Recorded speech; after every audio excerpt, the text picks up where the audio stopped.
BCCL के रुद्रनाथ क्षेत्र संख्या 10 में चल रहे सूसी आउटसोर्सिंग देवप्रभा आउटसोर्सिंग के कार्यालय के समीप शुक्रवार को हॉलपैक की चपेट में आने से एक युवक की मौके पर ही मौत हो गई। वहीं इस घटना के बाद ग्रामीणों ने घटनास्थल पर जमकर हंगामा करते हुए आउटसोर्सिंग कार्यालय और वाहनों में आगजनी और तोड़फोड़ किया। वहीं घटना के संबंध में बताया जाता है कि रुद्रनाथ स्थित सूसी कैंप अंतर्गत संचालित आउटसोर्सिंग कंपनी देवप्रभा से नौकरी मांगने गए नॉर्थ यलगोड़ा भूली क्वार्टर निवासी सूरज माली नामक युवक की हॉल पैक की चपेट में आने से मौत हो गई। वहीं हॉल पैक से कुचलने जाने के बाद आउटसोर्सिंग कंपनी के लोग शव को उठाकर ले जा रहे थे, लेकिन ग्रामीणों ने जब देखा तो हंगामा शुरू किया और देखते देखते बात बिगड़ गई।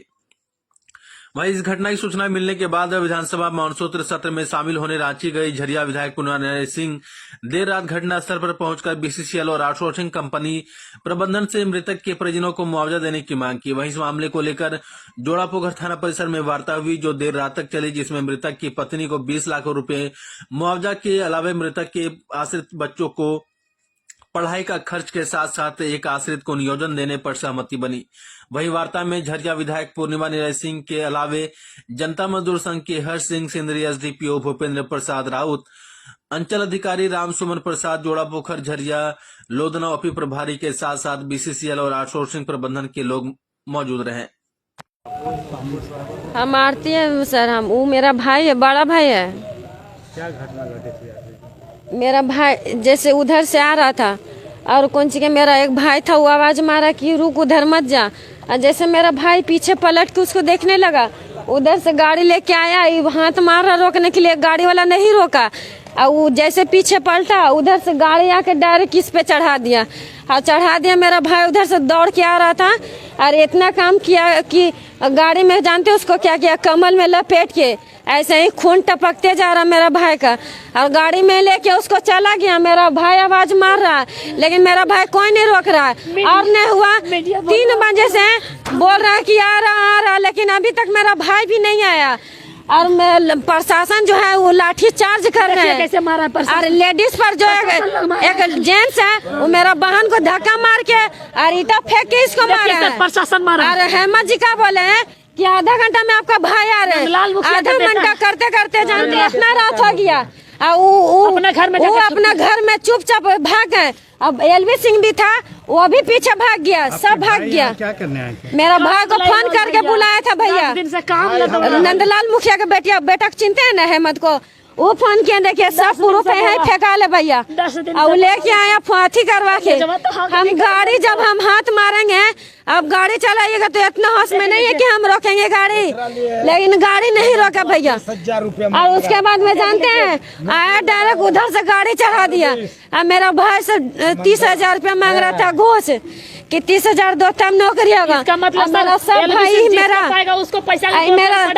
मेरा सब भाई देखा भैया, देखिए मेरा सब भाई देखा है। अब अभी आप लोग की क्या मांगे? मेरा मांग यही है, डेड बॉडी आया जाए, मेरा डेड बॉडी आए बस। और डेड बॉडी अगर नहीं लाएंगे तो सुताइए। यहाँ जो ड्राइवर मेरा भाई को कुचला है उसको सुता के गाड़ी चढ़ाइए और बदला लीजिए। उसके बाद हम अपना भाई के बॉडी भी नहीं लेंगे, हमको मांग भी नहीं। देखिए आज जैसा कि आपको पता है कि आज विधानसभा सत्र आज से जो है हमारा मानसून सत्र और हमारे कार्यकाल का आखिरी सत्र शुरू हुआ और मैं रांची में थी और अचानक से मुझे वहाँ खबर मिलती है कि एक बहुत ही अप्रिय घटना जो है लखनऊ में हो गई है। आगजनी हुई यहाँ पर एक आउटसोर्सिंग कंपनी जो है एडी देवप्रभा, उसके कैंपस में। और पता करने पर यह पता चला कि वहाँ पर एक निर्दोष बच्चा जो नौकरी के लिए अपना रिज्यूम सबमिट करने गया था वहाँ पर, उसको गाड़ी ने दबा दिया और उसका वहाँ देहांत हो गया। और बहुत ही दर्दनाक मृत्यु उसकी वहाँ पर हुई, जिससे लोग बहुत ही आक्रोशित थे। ये घटना जैसे ही मुझे जानकारी मिलती है, मैं रांची से यहाँ आती हूँ क्योंकि वहाँ पर आगजनी की घटना हुई तो ही लोग बहुत नाराज थे इस बात से कि अभी भी कोई सुध लेने नहीं आया। चूंकि मैं यहाँ थी नहीं उपस्थित, इसलिए मुझे आने में विलम्ब हुआ। 3 बजे की घटना है, रात को लगभग 11 बजे यहाँ पहुंचे और हमारा तब से अभी तक का यही प्रयास रहा कि कंपनी जो है, जो परिवार है, पीड़ित परिवार है जिसका एक बेटा चला गया, उसको जो है न्याय भी मिले और साथ में जो मुआवजा है, क्योंकि बेटे के जाने के बाद किस तरीके से उसके 3 बच्चे हैं, सर्वाइव करेंगे, क्या करेंगे, कैसे रहेंगे, क्योंकि एक दिन तो सब लोग पूछता है, उसके बाद कोई नहीं पूछता। वो एक प्रयास था और आज हमने जो है 20 लाख की राशि जो है उनके चेक और कैश मिलाकर उनको सुपुर्द कर दी है। और ये भी है कि अगर आगे पढ़ाई लिखाई में कोई बच्चों के दिक्कत आती है तो उसके लिए मैं हूँ। और अभी पोस्टमार्टम होगा, पोस्टमार्टम के बाद जो राशि लगेगी इनकी क्रियाक्रम में वो भी कल शाम तक इनको मिल जाएगी। तो ये प्रयास हमने अभी तक किया है। लेकिन देखिए, कोई क्षतिपूर्ति तो कभी नहीं हो सकती है जीवन की, लेकिन जाने के बाद आगे की क्या प्रक्रिया है उसका एक प्रयास जो है हमने यहाँ पर किया। प्रशासन भी था, काफ़ी गतिरोध था जहाँ पर ये घटना हुई, लोगों में काफ़ी आक्रोश था। और ये आउटसोर्सिंग कंपनी ऐसी है, ऐसी गुंडागर्दी रही है इसकी झरिया विधानसभा क्षेत्र में लगातार। किन लोगों की शह पे ये काम करता है यहाँ सभी लोग जानते हैं। और लगातार जो है इस तरीके की अप्रिय घटनाएं होती रहती हैं। प्रशासन बहुत प्रयास करता है कि इन पर अंकुश लगे, लेकिन इनकी बदतमीजी कभी बंद नहीं होती है। ये एक घटना आज हुई और आज उनको एक बहुत अच्छा सबक मिला है। प्रशासन अभी प्रयास करेगा क्योंकि घटना में अभी भी कोशिश हो सकती है कि इस परिस्थिति जो है अभी बनी हुई है उसको सुधार किया जाए, लेकिन अभी भी ऐसी परिस्थिति बनी हुई है कि कुछ अप्रिय हो सकता है। तो प्रशासन की अब जिम्मेदारी है कि आगे जो है शांति को बहाल रखें।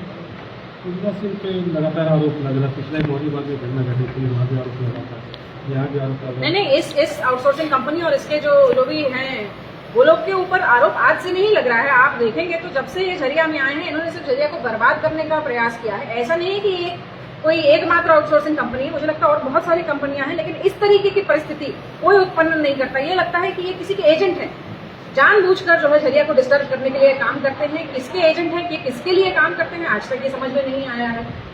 कि हमेशा अप्रिय घटनाएं इसी में क्यों होती हैं, और अगर अप्रिय घटना होती है तो बिना गतिरोध, बिना ऐसी कोई परिस्थिति उत्पन्न किए ये जो है कभी लोगों को मुआवजा देना, नौकरी देना कोई काम करते ही नहीं है। तो मुझे लगता है कि इनको किसी न किसी की जो है राजनीतिक शय इनको मिली हुई है, इसके जो अंत में काम करते हैं। समाधान क्या है इस चीज का?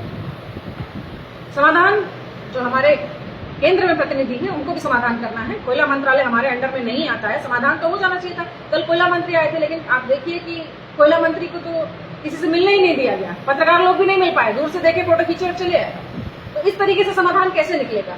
मुझे याद है कि पिछली बार जब कोयला मंत्री आए थे तो हमने बहुत विधिवत उनसे बातें की थी और बहुत अच्छे से उन्होंने 1 घंटे का समय हमें दिया था, हर जनप्रतिनिधि को, चाहे वो किसी। लेकिन आज तो किसी को भी समय नहीं मिला, भाजपा के लोगों को स्वयं नहीं मिला, हम तो फिर भी कांग्रेस से हैं।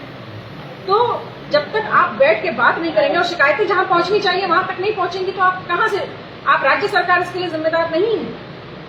केंद्र सरकार को इसमें कहीं ना कहीं आना पड़ेगा।